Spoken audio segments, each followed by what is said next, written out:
Coming to Palladam and being with all of you is a great pleasure. This Congo region of Tamil Nadu represents India's growth story in many ways.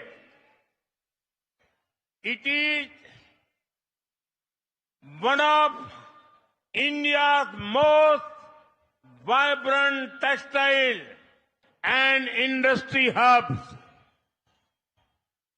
It also contributes to our country's wind energy capacity. This region is also known for its spirit of enterprise. Our risk-taking entrepreneurs and MSMEs play a role in making us the fastest growing economy. வணக்கம் நண்பர்களே, இன்றைக்கு பல்லடத்தில் உங்கள் அத்தனை பேர் மத்தியில் வந்திருப்பது மிக்க மகிழ்ச்சி அளிக்கின்றது. தமிழ்நாட்டில் கொங்கு பகுதியானது இந்தியாவுடைய வளர்ச்சி பாதையில் மிக முக்கியமான பங்கெடுத்து காட்டிக் கொண்டிருக்கின்றது. அது மட்டுமல்ல, இங்கு மிகவும் ஜவுளி தொழில் மிகவும் துடிப்பான ஒரு தொழிலாக இருந்து கொண்டிருக்கின்றது. அது ஒன்று மட்டுமல்ல, தொழில் துறை மிகவும் வளர்ச்சி பெற்ற ஒரு பகுதியாக இந்த பகுதி இருந்து கொண்டிருக்கின்றது. காற்றாலை மின்சார உற்பத்தியில் இந்த பகுதி மிகப்பெரிய பங்காற்றி வந்து கொண்டிருக்கின்றது. அதே போல இந்த பகுதியானது தொழில் முனைவோருக்கு மிகவும் உறுதுணையாக நின்று தொழில் முனைவோர் மிகப்பெரியதொரு ரிஸ்க் எடுத்து இந்த பகுதியிலே தொழில் முறையை செய்து கொண்டிருக்கிறார்கள். ஆகவே இந்த நாட்டுடைய வளர்ச்சியில், இந்த நாட்டுடைய பொருளாதாரத்திலே இந்த பகுதி கொங்கு பகுதி மிகப்பெரிய பங்கை ஆற்றிக் கொண்டு வந்து கொண்டிருக்கிறது. आज जहां भी मेरी नजर पहुंच रही है, लोग ही लोग नजर आ रहे हैं. ऐसा लग रहा है जैसे मानो केसरिया समंदर इतना बड़ा विराट ये सम्मेलन आप सब इतनी बड़ी तादाद में हम सबको आशीर्वाद देने के लिए आए. मैं आपका हृदय से बहुत बहुत अभिनंदन करता हूं. நண்பர்களே, இவ்வளவு பெரிய மக்கள் கூட்டத்தை பார்க்கின்ற பொழுது மிகப்பெரிய காவி கடலை கண்டது போல இருந்திருக்கிறது. இந்த மாநாட்டில் வந்திருக்கிற அத்தனை பேருக்கும் எனது மனதார்ந்த வாழ்த்துக்களும் நன்றிகளையும் தெரிவித்துக் கொள்கிறேன். जो लोग दिल्ली के एयर कंडीशन कमरों में बैठकर देश को टुकड़ों में देखने की कोशिश करते हैं, देश को टुकड़ों में बांटने की कोशिश करते हैं, वो जरा आकर के देख ले, तमिलनाडु हिंदुस्तान का भाग्य बनाने वाला ये राज्य आज आपकी आंखों के सामने है. நண்பர்களே, டெல்லியில ஏசியில் அமர்ந்து கொண்டு தமிழ்நாட்டை பார்த்துக் கொண்டிருக்கிறார்கள். ஆனால் தமிழகம் இந்த தேசியத்தை பக்கம் இன்றைக்கு இருந்து கொண்டிருப்பதை இன்றைக்கு வந்திருக்கிற இந்த கூட்டத்தின் மூலமாக நீங்கள் அத்தனை பேரை நிரூபித்துக் கொண்டிருக்கிறீர்கள். जो राजनीति के समीकरण बनाते हैं वे लिख ले, इस बार देश का भाग्य पक्का करने में तमिलनाडु सबसे आगे होगा. நண்பர்களே, எனக்கு நம்பிக்கை இருக்கிறது. தமிழகம் இந்தியாவில் முதன்மை மாநிலமாக மாற வேண்டும் என்ற நம்பிக்கை இருக்கின்றது.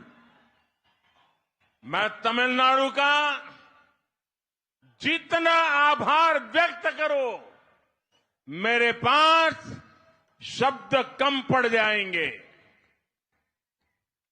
நண்பர்களே, எனக்கு தமிழகத்தில் ஒரு 5 விஷயங்களோடு சொல்வதில் எனக்கு மகிழ்ச்சி பெருமை கொள்கிறேன். साथियों, 2024 में आज तमिलनाडु की सबसे ज्यादा चर्चा हो रही है, क्योंकि तमिलनाडु देश में विकास की राजनीति का, नई राजनीति का सबसे नया वाइब्रेंट सेंटर बनने जा रहा है। 2024 में तमिलनाडु एक नया इतिहास रचने जा रहा है,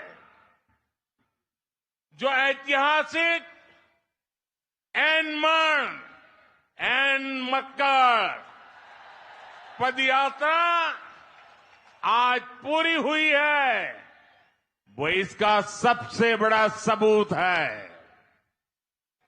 मेरे तमिल भाई बहनों ने एन मक्कड़ यात्रा को जो समर्थन दिया है वो अभूतपूर्व है। நண்பர்களே, 2024 ஆண்டு தமிழகத்திலே அதிகமாக பேசப்படுகின்றது பாரதிய ஜனதா கட்சி குறித்து மட்டும்தான். தமிழகம் இன்றைக்கு நாட்டினுடைய புதிய அரசியல் வளர்ச்சியிலே புதியதொரு மையமாக இன்றைக்கு மாறிக்கொண்டிருக்கின்றது. அது மட்டுமல்ல, தமிழ்நாடு வருகின்ற 2024 ஆண்டு ஒரு புதிய சரித்திரத்தை படைக்க இருக்கின்றது.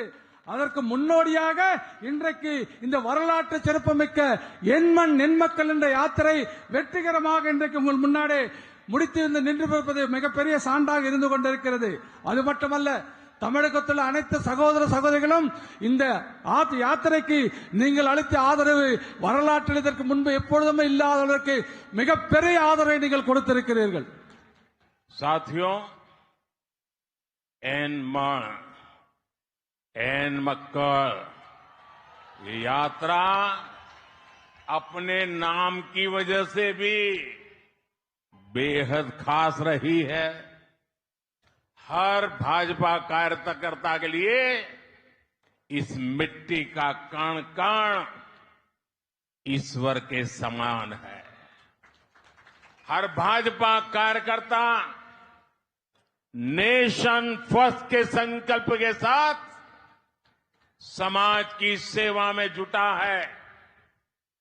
मैंने भी देखा है कैसे समाज के हर एक वर्ग ने इस यात्रा के दौरान बीजेपी के लिए अपना समर्थन, अपना आशीर्वाद दिया है। मैं विशेष रूप से अपने युवा और ऊर्जावान सहयोगी भाई अन्नामलाई को अनेक अनेक शुभकामनाएं देता हूं। उन्होंने इस यात्रा से सबका साथ, सबका विकास और सबका विश्वास ये मंत्र घर घर तक पहुंचाया है। நண்பர்களே, எண்மண் நென்மக்கள் என்ற பயணம் அதன் பெயரே ஒரு மிக சிறப்பு வாய்ந்த ஒரு பெயராகும். இது ஒவ்வொரு பாரதிய ஜனதா கட்சியின் தொண்டனுக்கும் இந்த மண்ணிற்கு உள்ள பிணைப்பை இது காட்டுகின்றது. ஒவ்வொரு பாரதிய ஜனதா கட்சி தொண்டனும் இந்த மண்ணும் கடவுளுக்கு சமமானவர்கள் என்று நான் கருதுகின்றேன். அதே போல நாடுதான் முதன்மை என்று பாரதிய ஜனதா கட்சி கருதுகின்றது. கருதுவது மட்டுமல்ல, இந்த சமுதாயத்திலே இருக்கின்ற அத்தனை பேருக்காக இந்த பாரதிய ஜனதா கட்சி தொண்டர்கள் உழைத்துக் கொண்டிருக்கிறார்கள். ஆகவே இந்த பகுதியிலே பாரதிய ஜனதா கட்சிக்கு மிகப்பெரிய ஆதரவு வந்திருப்பது என்பதை நான் குறிப்பாக கவனித்து வந்து கொண்டிருக்கிறேன். அத்தனைக்கு மேலாக இந்த யாத்திரை தலைமை தாங்கி நடத்த சென்ற எனது சகோதரமான ஆற்றல் மிக்க துடிப்பு மிக்க அண்ணாமலை அவர்களுக்கு என்னுடைய மனமார்ந்த வாழ்த்துக்களை தெரிவித்துக் கொள்கிறேன். அவர் வெறும் இந்த யாத்திரை மட்டும் நடத்தவில்லை, சப்கே சாத் சப்கே சொல்லக்கூடிய அனைவரும் உள்ளடக்கிய அனைவருக்கான வளர்ச்சியையும் அனைவருடைய நம்பிக்கையும் ஒவ்வொரு வீடாக கொண்டு சேர்த்திருக்கின்றார். साथियों, मेरे लिए तमिल भाषा और तमिल संस्कृति बहुत विशेष रही है। संयुक्त राष्ट्र में, यूएन में मैंने जो तमिल कविता पढ़ी थी उसके बारे में विदेशों तक में पूछा जाता है। मैंने मेरे संसदीय क्षेत्र काशी में काशी तमिल संगमम करवाया, उसे लेकर भी लोग सवाल पूछते हैं। मैंने इस देश का महान परंपरा का सम्मान करते हुए तमिलनाडु की महान परंपरा उसका सम्मान करते हुए पवित्र सेंगोल को देश की संसद में सबसे ऊंचे मंच पर स्थापित किया। इसे लेकर भी आज देशवासियों के दिल में तमिलनाडु को जानने की एक नई जिज्ञासा पैदा हुई है। तमिलनाडु से मेरा रिश्ता राजनीति का नहीं है, ये रिश्ता दिल का है और दशकों पुराना है। मुझे तमिलनाडु की मिट्टी ने हमेशा असीम प्रेम दिया है। करीब 32 साल पहले 1991 में मैंने जब एकता यात्रा निकाली थी, उसकी शुरुआत भी तमिलनाडु के कन्याकुमारी से हुई थी और वो यात्रा 2 मकसद लेकर के चली थी। एक, श्रीनगर के लाल चौक में आतंकवादियों की गोलियों के बीच भी जाऊंगा और तिरंगा झंडा फहरा के रहूंगा। और दूसरा संकल्प था आर्टिकल 370 हमेशा के लिए मिटा के रहूंगा। और इसलिए कन्याकुमारी से तमिलनाडु की मिट्टी को माथे पर चढ़ा के निकला था और आज वो दोनों काम आज लाल चौक में शान से तिरंगा फहरा रहा है। और आज आर्टिकल 370 इतिहास के पन्नों में बंद हो चुकी है। अब एन मक्कल यात्रा तमिलनाडु को एक नए पथ पर ले जा रही है। நண்பர்களே, தமிழ் மொழியும் தமிழ் பண்பாடும் எனக்கு மனதிற்கு மிகவும் நெருக்கமானது மட்டுமல்ல, மிகவும் சிறப்பு வாய்ந்தது. அதனால்தான் ஐக்கிய நாடுகள் சபையில பேசுகின்ற பொழுது நான் படித்த தமிழ் கவிதைகள் அங்கே படித்தேன். அதை கேட்ட பிறகு வெளிநாட்டில் கூட இதை கேட்க முடியுமா என்று என்னை பார்த்து பல பேர் கேள்வி கேட்டார்கள். எனது நாடாளுமன்ற தொகுதியிலே காசி தமிழ் சங்கம் என்ற மிகப்பெரிய ஒரு சங்கமத்தை நான் செய்து முடித்தேன். அது குறித்து மக்கள் என்னிடம் கேட்கிறார்கள், என்ன தமிழுக்காக நீங்கள் இவ்வளவு செய்கிறீர்கள் என்று. நான் அது மட்டுமல்ல, இந்த நாட்டினுடைய மிக உயர்ந்த இடமான பாராளுமன்றம், அந்த பாராளுமன்றத்தில் தமிழகத்துடைய செங்கோலை இங்கு உயர்ந்த இடத்தில் வைத்து அதற்கு மிக பெரிய மரியாதை நான் உருவாக்கி கொடுத்திருக்கின்றேன். ஆகவே இது குறித்து தமிழக மக்கள் மிகவும் ஆர்வமாக இருப்பது மட்டுமல்ல, என் மீது மிக அன்பு கொண்டிருக்கிறார்கள் என்று என்னால் சொல்ல முடியும். ஏதோ தமிழ்நாட்டிற்கு எனக்கும் வெறும் அரசியல் ரீதியான உறவல்ல, எனக்கு இது மனதோடு இருக்கின்ற இதயத்தை சம்பந்தப்பட்ட ஒரு உறவாக நான் பார்த்து கொண்டிருக்கின்றேன். நண்பர்களே, இது இன்று நேற்றல்ல, பல ஆண்டு காலமாக நான் தமிழ் மண்ணோடு பிணைந்து இருக்கின்றேன். ஆகவே தமிழ் மண் எனக்கு எப்பொழுதுமே பெரிய அன்பை கொடுத்து வந்து கொண்டிருக்கின்றது. சுமார் கிட்டத்தட்ட 32 ஆண்டுகளுக்கு முன்பாக 1991 ஆண்டு ஏகதா யாத்திரை என்கின்ற யாத்திரை தமிழகத்திலே கன்னியாகுமரி துவங்கி காஷ்மீரில் லால் சௌக்கிற்கு நான் கொண்டு சென்ற அந்த யாத்திரையை வழிநடத்தி சென்றேன். அந்த யாத்திரையிலே என் மனதில் இருந்த 2 விஷயங்கள் தான். ஒன்று, காஷ்மீர் லால் சௌக் என்று சொல்லுகின்ற இடத்திலே நம்முடைய நாட்டினுடைய தேசக்கொடி மூவர்ண கொடி அங்கே ஏற்ற வேண்டும். இரண்டாவது, அந்த காஷ்மீர் மாநிலத்தில் கொடுக்கப்பட்ட 370 சட்டத்தை ரத்து செய்ய வேண்டும். இதுதான் அதன் நோக்கமாக இருந்தது. இன்றைக்கு அந்த லால் சௌக்கிலே நிரந்தரமாக நம்முடைய மூவர்ண கொடி பறந்து கொண்டிருக்கின்றது பெருமையாக என்னால் சொல்ல முடியும்.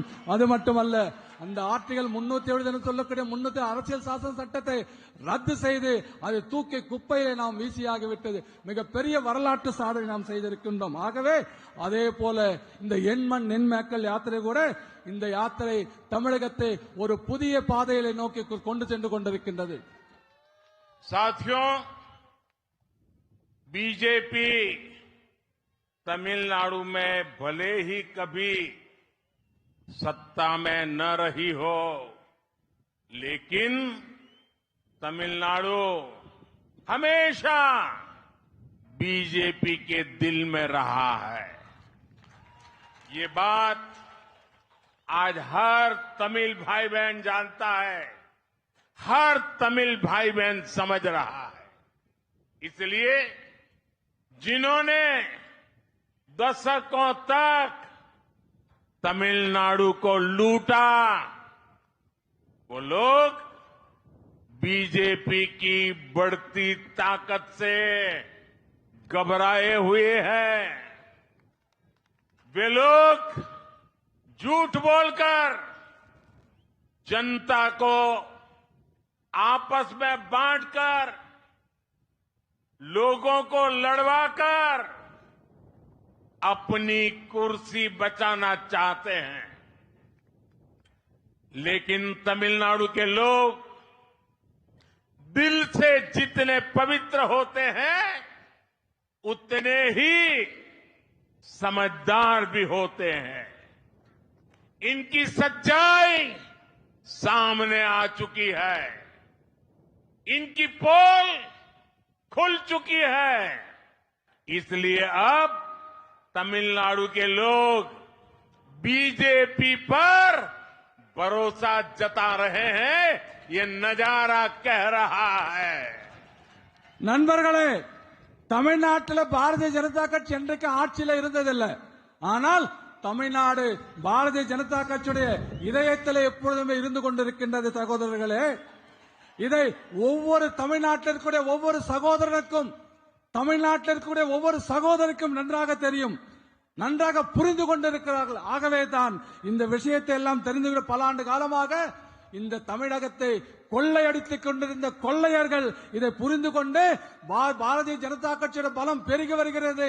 இதை எப்படியாவது தடுக்க வேண்டும் என்ற முயற்சியின் காரணமாக மக்களுக்கு பொய்யை சொல்லி, மக்களை திசை திருப்பி, மக்களுக்குள்ளே சண்டையை மூட்டி, தீயை மூட்டி, விரோதத்தை செய்து அதன் மூலமாக பொதுமக்களை பிரித்து அவர்களுடைய நாற்காலியை காப்பாற்றிக் கொள்வதற்காக மிகப்பெரிய பொய்களை சொல்லிக் கொண்டிருக்கிறார்கள். ஆனால் ஒரு விஷயம் மறந்துவிடக் கூடாது. தமிழகத்திட மக்கள் உள்ளத்திலே தூய்மையானவர்கள் மட்டுமல்ல, மிகச்சிறந்த அறிவாளிகள் என்பது நம் அத்தனை பேருக்கும் தெரியும். ஆகவே இவருடைய நாடகம், கபட நாடகம் இப்பொழுது வெளியே வந்துவிட்டது. வெளியே வந்தது மட்டுமல்ல, அவர்களுடைய தவறுகள், அவர்கள் செய்த அத்தனை ஊழல்களும் இன்றைக்கு வெளியே வந்து கொண்டிருக்கிறது. அதன் காரணமாகத்தான் தமிழகத்தில் பாரதிய ஜனதா கட்சியின் மீது மக்களுக்கு மிகப்பெரிய நம்பிக்கை வந்து கொண்டிருக்கின்றது. साथियों, केंद्र में बीजेपी सरकार ने तमिलनाडु के विकास को हमेशा प्राथमिकता दी है। 2004 से 2014 के बीच तमिलनाडु को केंद्र सरकार से टैक्स डिवोल्यूशन की जितनी राशि मिली थी, बीजेपी सरकार ने उसे 3 गुना ज्यादा राशि तमिलनाडु को दी है। और तब दिल्ली में तमिलनाडु से डीएमके के लोग सरकार में बैठे थे, मलाई खा रहे थे, लेकिन तमिलनाडु का भला करने के लिए कुछ भी नहीं कर पाते थे। पिछले 10 साल में बीजेपी सरकार ने तमिलनाडु को विकास के कार्यों के लिए पहले के मुकाबले कई गुना ज्यादा पैसे दिए हैं। और आप ये भी याद रखिए कि डीएमके और कांग्रेस लंबे समय से एक दूसरे के सहयोगी है। 2004 से 2014 तक डीएमके के लोग कांग्रेस की यूपीए सरकार के बड़े मंत्रालयों में बड़े बड़े मंत्री बनकर के बैठे थे, लेकिन इसके बाद भी इन लोगों ने तमिलनाडु के लोगों के विकास को प्राथमिकता कभी भी नहीं दी। நண்பர்களே, தமிழகத்திலே வளர்ச்சிக்காக மத்திய பாரதிய ஜனதா கட்சி எப்பொழுதுமே தமிழகத்தில் வளர்ச்சிக்கு மிகப்பெரிய முன்னுரிமை கொடுத்து வந்து கொண்டிருக்கின்றது. ஆனால் ஒரு விஷயத்தை நாம் புரிந்து கொள்ள வேண்டும். 2004ஆம் ஆண்டு முதல் 2014ஆம் ஆண்டு வரை மத்திய அரசாங்கத்தில் தமிழகத்திற்கு, அதாவது யூபி அரசாங்கம் காங்கிரசும் திமுகவும் கூட்டணியில் இருந்தபோது அரசாங்கம் எவ்வளவு இங்க தமிழகத்திற்கு கொடுத்ததோ அதைவிட நம்முடைய அரசாங்கம் கடந்த 10 ஆண்டுகளிலே 3 மடங்கு அதிகமாக பணத்தை வளர்ச்சிக்காக, தமிழக வளர்ச்சிக்காக நாம் கொடுத்திருக்கின்றோம் புரிந்து கொள்ள முடியாது. ஆகவே அது மட்டுமல்ல, வளர்ச்சி பணிகளுக்காக என்னவெல்லாம் தேவை அத்தனை மத்திய அரசாங்கம் செய்து கொண்டிருக்கின்றது. ஆனால் திராவிட முன்னேற்ற கழகமும் காங்கிரஸ் கட்சியும் எத்தனையோ ஆண்டு காலமாக ரொம்ப நண்பர்களாக இருந்து கொண்டிருக்கிறார்கள். கடந்த ஆட்சியிலே 2004 முதல் 14 வரை மிகப்பெரிய மந்திரி சபையில் மிகப்பெரிய முக்கியமான பதவிகளை வைத்திருந்தார்கள். ஆனால் அவர்கள் தமிழ்நாட்டு வளர்ச்சிக்காக எந்த ஒரு திட்டத்தை மட்டும் முன்னெடுக்கவில்லை. மட்டுமல்ல, அதற்காக தமிழகத்திலே வளர்ச்சியிலே எந்த ஒரு பங்கும் அவர்களுக்கு இல்லை என்பதை என்னால் தெளிவாக சொல்ல முடியும். साथियों, मोदी जब काम करता है तो सबके लिए करता है, और इसमें भी सबसे गरीब सबसे ऊपर रहते हैं. इसलिए आज भारत के हर गरीब के पास मोदी इन्हें गारंटी. तमिलनाडु में मोदी इन गारंटी का अर्थ है 3.5 करोड़ लोगों को मुफ्त अनाज. मोदी इन गारंटी का मतलब है तमिलनाडु की 40 लाख से अधिक महिलाओं को धुएं से आजादी, उनके लिए एलपीजी सिलेंडर. मोदी इन गारंटी का मतलब है तमिलनाडु के 6 लाख से अधिक ग्रामीण परिवारों के लिए पीएम आवास. और आज पूरा देश जानता है कि ये मोदी इन गारंटी अब अगले कई सालों तक और चलने वाली है. நண்பர்களே, மோடி வேலை செய்யும் பொழுது அவர் அத்தனை நபர்களுக்காக மட்டும் வேலை செய்து கொண்டிருக்கிறார். அதிலும் குறிப்பாக ஏழைகளை முதன்மைப்படுத்தி அவர்களை பெருமைப்படுத்தி அவர்கள் முதலிடத்தில் வருவதற்காக ஏழைகளுக்காக கடுமையாக உழைத்துக் கொண்டிருக்கிறார். அதனால்தான் இன்றைக்கு நாட்டில் ஏழைகளை குறைந்து இன்றைக்கு அவர்களுக்கு அத்தனை வசதிகளும் கிடைத்துக் கொண்டிருக்கிறது. தமிழ்நாட்டில் மோடி கேரண்டி, மோடியுடைய உத்தரவாதம் என்று சொன்னால் 3 கோடி மக்களுக்கு இலவசமாக நாம் அரிசி கொடுத்துக் கொண்டிருக்கிறோம். அதுதான் மோடியுடைய கேரண்டி, தமிழ்நாட்டு உத்தரவாதம்.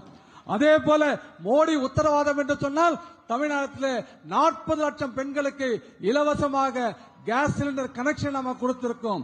அதே போல மோடி கேரண்டி, மோடி உத்தரவாதம் சொன்னா 6 லட்சத்திற்கு அதிகமான கிராமப்புற வீடுகள்ல நாம பிரதான் மந்திரி ஆவாஸ் சொல்லக்கூடிய பிரதம மந்திரி வீடு கட்டுகின்ற திட்டத்தின் மூலமாக அத்தனை பேருக்கு நாம் கொடுத்திருக்கின்றோம், வீடுகள் கட்டி கொடுத்திருக்கிறோம். ஆகவே மோடி உத்தரவாதம் என்பது ஏதோ ஒரு சில நபர்களுக்கு மட்டுமல்ல, மோடி உத்தரவாதம் என்பது இன்னும் பல ஆண்டு காலத்திற்கு தொடரும் என்பதை நான் இந்த கூட்டத்தின் வாயிலாக உங்களுக்கு அறிவித்துக் கொள்கிறேன். அதை இந்த நாடும் புரிந்திருக்கிறது. आज जब मैं तमिलनाडु आया हूं तो आदरणीय एमजीआर जी को भी याद कर रहा हूं. श्रीलंका की यात्रा के दौरान मुझे एमजीआर की जन्मभूमि कैंडी जाने का अवसर मिला था. मैंने वहां के लोगों से उनकी बात की थी. आज मैं उनकी कर्मभूमि तमिलनाडु आया हूं. एमजीआर ने परिवारवाद की परंपरा से हटकर सुशासन की महान परंपरा को स्थापित किया था। उन्होंने क्वालिटी एजुकेशन और हेल्थ केयर के लिए काम किया और यही कारण था कि समाज के नौजवान और महिलाएं उनका इतना सम्मान करते हैं। यही कारण है कि आज भी समाज के गरीब तबके के लोग उन्हें अपना सबसे बड़ा नेता कहते हैं। एमजीआर ने परिवार के आधार पर नहीं बल्कि प्रतिभाओं के आधार पर लोगों को आगे बढ़ाया। लेकिन दुर्भाग्य से आज तमिलनाडु में डीएमके के कारण जो राजनीति हो रही है वो एमजीआर साहब के लिए अपमान जैसा है। अगर एमजीआर के बाद कोई था तो वो अम्मा जयललिता जी थी, जिन्होंने तमिलनाडु के जनहित और जन कल्याण के लिए अपना पूरा जीवन दिया। अभी कुछ समय पहले उनकी जन्म जयंती थी। आज तमिलनाडु की इस भूमि से मैं उन्हें अपनी श्रद्धांजलि देता हूं। मेरा सौभाग्य है कि मैंने काफी समय तक जयललिता जी के साथ काम किया था। मैं जानता हूं कि वो किस तरह तमिलनाडु के लोगों के साथ दिल से जुड़ी हुई थी। उन्होंने जीवन भर एमजीआर के सिद्धांतों पर चलकर तमिलनाडु के लोगों के विकास और उनके हित के लिए काम किया और यही कारण है कि आज भी तमिलनाडु के घर घर में लोग उन्हें याद करते हैं। நண்பர்களே, இன்றைக்கு தமிழ்நாட்டிற்கு நான் வந்த பொழுது மரியாதைக்குரிய எம்ஜிஆர் அவர்கள் எனது நினைவிற்கு வந்தார். நான் அவர் பிறந்த ஊரான இலங்கைக்கு சென்ற பொழுது அவர் பிறந்த ஊரான கண்டிக்கு நான் செல்லுகின்ற வாய்ப்பு எனக்கு கிடைத்தது. அங்கே மக்களிடத்திலே நான் பேசினேன். இன்றைக்கு அவர் எங்கு பணியாற்றினாரோ அவருடைய இந்த மண்ணிற்கு நான் வந்திருக்கின்றேன். அது மட்டுமல்ல, இந்த குடும்ப பாரம்பரியத்திலிருந்து மிகப்பெரியதொரு நல்லாட்சி நடத்தியதன் மூலமாக மரியாதைக்குரிய எம்ஜிஆர் அவர்கள் தரமான கல்வியும் நல்ல சுகாதாரத்தையும் தமிழக மக்களுக்கு கொடுத்திருக்கின்றார். அதன் காரணமாக சமூகத்தில் இளைஞர்களும் பெண்களும் அவரை மிகவும் மதிப்பதற்காக இந்த மிகப்பெரிய அளவில் மதித்து வந்தார்கள் என்பதை நமக்கு இதன் மூலமாக புரிந்து கொள்ள முடியும். அதற்காகத்தான் ஏழை மக்கள் அத்தனை பேரும் தமிழகத்திலே எம்ஜிஆரை ஒப்பற்ற தலைவர் என்று இன்றைக்கு புகழ்ந்து கொண்டிருக்கிறார்கள் பெரியவர்களே. அது மட்டுமல்ல, எம்ஜிஆர் அவர்கள் ஏதோ குடும்பத்து அரசியல் காரணமாக ஆட்சிக்கு வரவில்லை. அவர் அத்தனை ஆட்சியும் திறமைகளின் அடிப்படையில் தான் இந்த தமிழகத்தில் ஆட்சியை நடத்திருக்கின்றார். ஆனால் துரதிருஷ்டவசமாக இன்றைக்கு திராவிட முன்னேற்ற திமுகவால் தமிழகத்தில் எம்ஜிஆரை அவமானிப்பது போல அவரை கேவலப்படுத்துகின்ற ஒரு ஆட்சி இன்றைக்கு இங்கே நடந்து கொண்டிருக்கின்றது. எம்ஜிஆருக்கு பிறகு யாராவது ஒரு இந்த நாட்டிலே நல்லதொரு ஆட்சி கொடுத்திருப்பார்கள் என்று சொன்னால் அது அம்மா ஜெயலலிதா அவர்கள் மட்டுமே என்று என்னால் சொல்ல முடியும். காரணம், அவர் முழுக்க தனது வாழ்நாள் முழுவதும் இந்த பொது நலனுக்காகவும் தமிழக மக்களின் வளர்ச்சிக்காகவும் கொடுத்தார் என்று என்னால் சொல்ல முடியும்.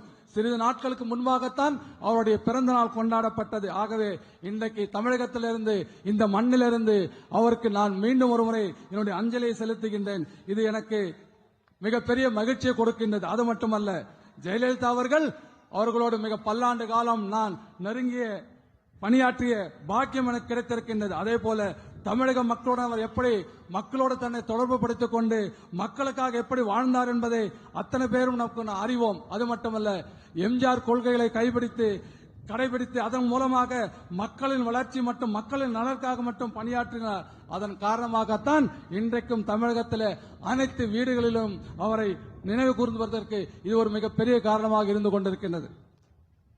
साथियों, मोदी जब देश के विकास की गारंटी लेता है तो ये भी सुनिश्चित करता है कि तमिलनाडु भी उसी रफ्तार से आगे बढ़े। तमिलनाडु के लोगों ने हमेशा देश को सबसे ऊपर रखा है। इसलिए आज अगर देश में 2 डिफेंस कॉरिडोर बनते हैं तो उनमें से एक तमिलनाडु में बनाया जाता है। आज देश जब टेक्सटाइल की फील्ड में संभावनाओं के लिए काम करता है तो तमिलनाडु को उसका भरपूर फायदा मिलता है। நண்பர்களே, மோடி உத்தரவாதம் என்பது நாட்டின் வளர்ச்சி என்று சொல்லுகின்ற பொழுது அது தமிழகத்தில் வளர்ச்சி சேர்த்துத்தான் என்னால் சொல்ல முடியும். ஆகவே நாடு எப்படி வளர்கிறதோ அதே வேகத்தில் தமிழகம் வளர வேண்டும் என்பதிலே மோடியுடைய உத்தரவாதம் உங்களுக்கு உறுதி செய்கிறது. தமிழக மக்கள் எப்பொழுதுமே இந்த நாட்டை குறித்து மிகப்பெரிய மரியாதையும் மதிப்பும் வைத்திருக்கின்றார்கள். ஆகவே அதனால்தான் தமிழ்நாட்டில் இந்த நாட்டில் நாம் பாதுகாப்பிற்காக 2 தயாரிப்பு இடங்களை தேர்வு செய்கின்ற பொழுது தமிழகம் அதில் ஒரு பாதுகாப்பு தொழிற்சாலைகள் அமைக்கக்கூடிய ஒரு இடமாக தமிழகம் கூட தேர்வு செய்யப்பட்டது. அதில் இன்றைக்கு தமிழகத்திலிருந்து ராணுவ தளவாடங்கள் மிகப்பெரிய அளவில் நாம் தயாரித்துக் கொண்டிருக்கின்றோம். அது மட்டுமல்ல, ஜவுளித்துறையிலே மிகப்பெரியதொரு வாய்ப்பு நாட்டிலே வருகின்ற பொழுது தமிழ்நாடு கூட அதற்கான முழு பலனையும் இன்றைக்கு பெற்றுக் கொண்டது என்னால் சொல்ல முடியும். साथियों, विपक्ष में बैठे हुए इंडिया अलायंस के लोग और जो आज इंडिया अलायंस के साथियों ने तमिलनाडु को जकड़ा हुआ है, वो कभी तमिलनाडु का विकास नहीं होने देंगे।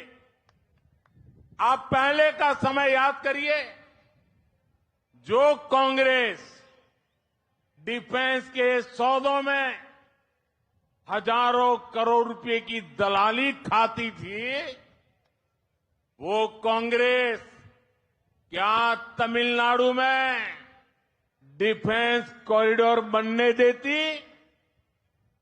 आज डिफेंस सेक्टर में देश जो कई गुना निर्यात कर रहा है, उससे युवाओं को जो रोजगार मिल रहा है, क्या कांग्रेस कभी ये होने देती? क्या हमने टेक्सटाइल इंडस्ट्री के लिए पीएलआई स्कीम शुरू की, उसका परिणाम है कि 20,000 करोड़ रुपए के निवेश प्रस्ताव आए, 2 लाख करोड़ के करीब टर्नओवर इससे होगा।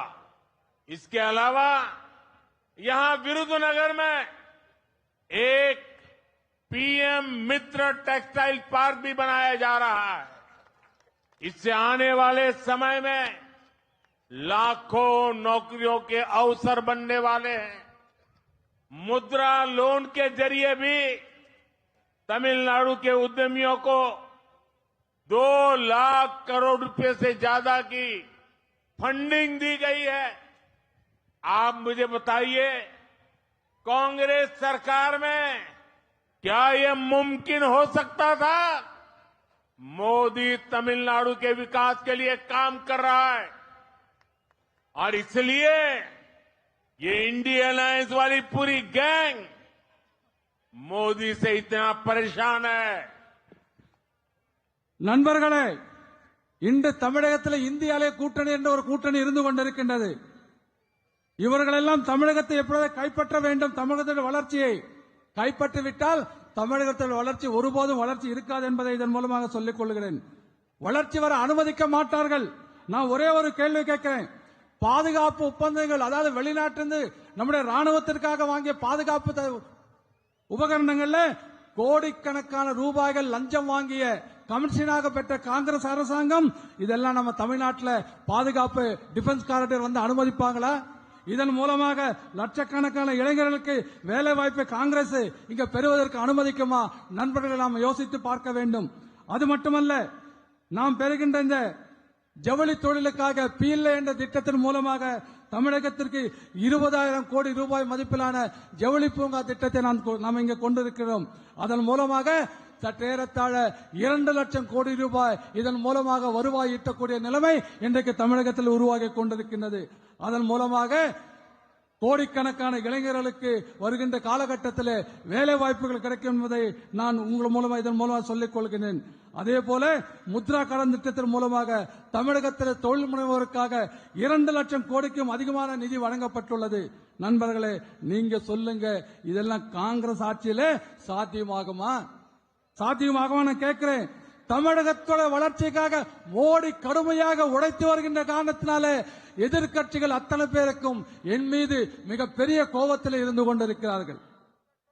साथियों, आज बीजेपी अपनी सरकार के तीसरे कार्यकाल में विकसित भारत के निर्माण की बात कर रही। बीजेपी अपने तीसरे कार्यकाल में भारत को तीसरी सबसे बड़ी अर्थव्यवस्था बनाने की बात कह रही है, लेकिन दूसरी तरफ केवल मोदी से नफरत, उसके नाम पर एकजुट हुए इंडी गठबंधन के लोग अनाप शनाप बोलते रहते हैं। क्या आपने इनके एक भी दल को विकास पर, अर्थव्यवस्था पर, इंडस्ट्री पर, शिक्षा पर, एग्रीकल्चर पर, लेबरर्स पर, फिशरमैन पर बात करते सुना है क्या?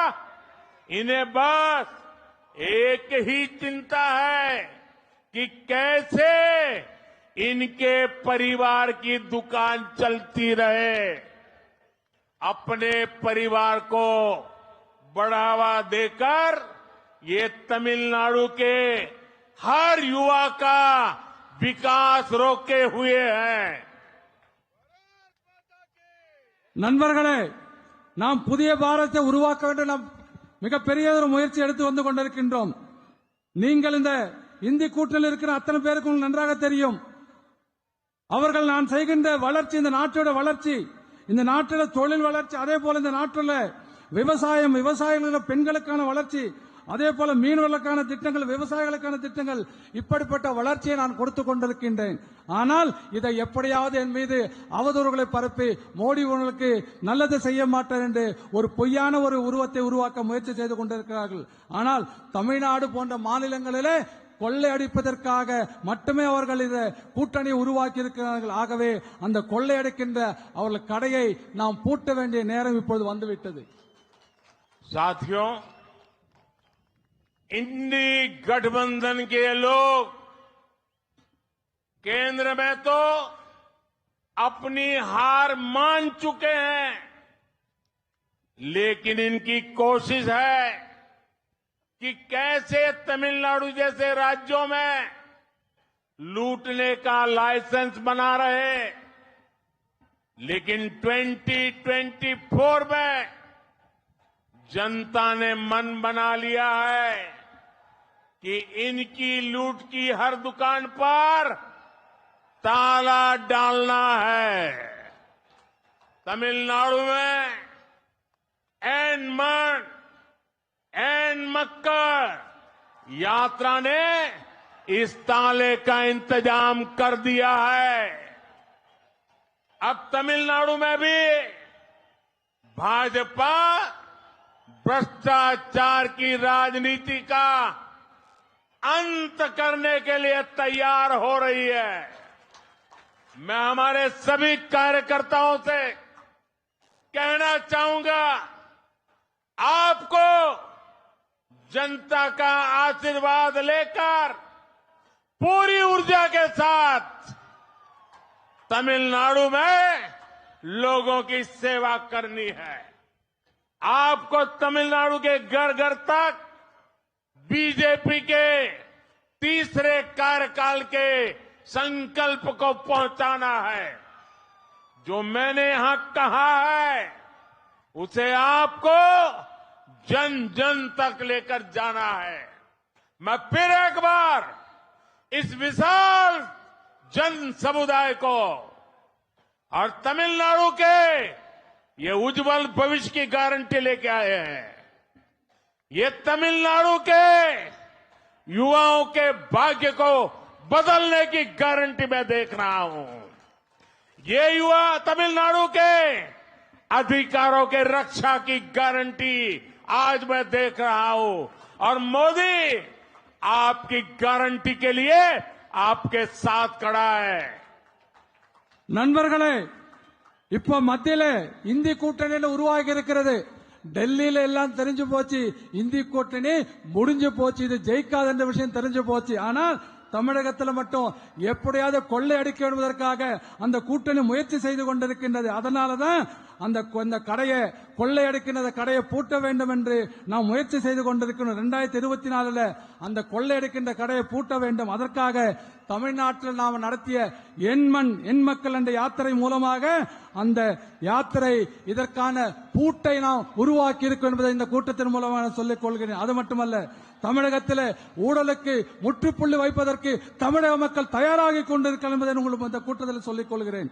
அதே போல அத்தனை பேரும் நீங்கள் பாரதிய ஜனதா கட்சியின் தொண்டர்கள் நீங்கள் அத்தனை பேரும் மூன்றாவது முறையாக மீண்டும் ஒரு நல்லதொரு ஆட்சி வர வேண்டும் சொன்னால் மக்களிடத்தில் சொல்ல வேண்டும், மக்களிடத்தில் செல்ல வேண்டும், வீடு வீடாக செல்ல வேண்டும், அவர்களிடத்தில் மக்களுடைய அவருடைய ஆசீர்வாதங்களை அவருடைய வாழ்த்துக்களை பெற வேண்டும், வாக்குகளை பெற வேண்டும், மீண்டும் நமக்கு ஆதரவு வர வேண்டும். அது மட்டுமல்ல, இளைஞருக்கான உத்தரவாதம் மோடி உத்தரவாதம் இருந்து கொண்டிருக்கிறது. இந்த லட்சக்கணக்கான மக்கள் கூட்டத்தை பார்த்து நான் பெருமையோடு சொல்லுகிறேன், இளைஞருக்கான உத்தரவாதம் மோடியின் உத்தரவாதம் உங்களுக்கு இருந்து கொண்டிருக்கிறது. இளைஞர் அதே போல உங்களுடைய பாதுகாப்பிற்கான உத்தரவாதம் மோடியின் உத்தரவாதம் இருந்து கொண்டிருக்கிறது மாற்றம் சொல்லிக்கொண்டு நீங்கள் அத்தனை பேரும் மீண்டும் ஒருமுறை பெரிய எண்ணிக்கையில் வந்து நீங்கள் மக்களிடத்தில் சென்று மீண்டும் அவருடைய வாழ்த்துக்களையும் அவருடைய ஆதரவையும் பெற வேண்டும் என்று உங்களை கேட்டுக்கொள்கிறேன். दोनों हाथ ऊपर करके मेरे साथ बोलिए, भारत माता की जय, भारत माता की जय, भारत माता की जय, भारत माता की जय, वंदे मातरम, वंदे मातरम, वंदे मातरम, वंदे मातरम, वंदे मातरम, वंदे मातरम, वंदे मातरम, वंदे मातरम, वंदे। मातरम. बहुत बहुत धन्यवाद।